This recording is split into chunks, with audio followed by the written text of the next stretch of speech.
Eu quero dizer que eu acredito que, na verdade, a vereadora Sandra, a vereador Cláudio, a vereadora Andressa, a vereadora Rose, todos nós, vereador Iago, todos nós falamos baseados não só nos estudos que a gente já teve acesso, que não são os da prefeitura, né?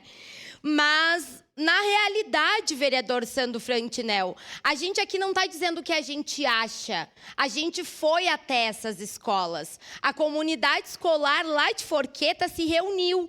Então, se o senhor, para ter a sua opinião, queria ter a opinião dos outros, podia ter participado de todos esses momentos que nós participamos, onde a gente está conseguindo ouvir bastante a comunidade. E é por acreditar na vontade da maioria, e que a maioria sim precisa ser levada em consideração, porque o impacto ele não é só financeiro. Não são só dados. A gente está falando de crianças, adolescentes, famílias, professores. A gente está falando de vidas. E, mais uma vez, vereador Daniel, eu reforço, não é achismo. É um estudo que foi feito e que, se você ainda não teve acesso, a gente pode organizar a reunião para você olhar, sem problema nenhum.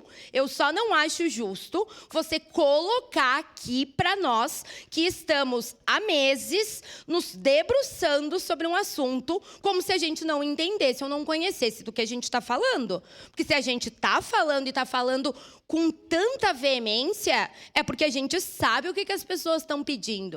Dentro desta casa não foi 1/3 do que a gente ouviu das famílias, da comunidade escolar, dos professores. Acabou com o fim de ano das nossas escolas. Ninguém mais está com clima de formatura. Os professores estão com medo de terem que sair das escolas, de irem para outras, de serem realocados sem aviso prévio. E isso precisa ser levado em consideração. E não é só achismo. Muito obrigada.